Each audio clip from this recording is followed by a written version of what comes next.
যে এক নবীর শরীয়তে যা ছিল অন্য নবীর শরীয়তে সেটা হারামও ছিল, এমনও পেয়েছি। এক নবীর শরীয়তে যেটা জায়েজ অন্য নবীর শরীয়তে সেটা না জায়েজ।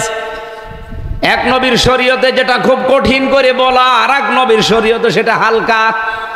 হযরতে মুসা আলাইহিস সালামের শরীয়ত হচ্ছে এই শরীরের চামড়া কোন জায়গায় যদি নাপাক লেগে যায় তাহলে এটা খসিয়ে খসিয়ে তারপরে পরিষ্কার করবেন, তাছাড়া পাক হবে না। কিন্তু আমাদের নবী মুহাম্মদুর রাসূলুল্লাহ সাল্লাল্লাহু আলাইহি ওয়াসাল্লামকে আল্লাহ যে শরীয়ত দিয়েছেন আপনার খোসানো লাগবে না, শুধুমাত্র ধুয়ে ফেললেই পাক হয়ে যাবে।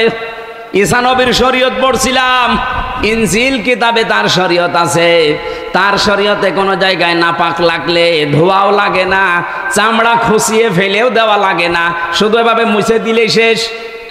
বলেন তো তিন নবীর শরীয়ত কয় রকম? আরো জোরে বলেন।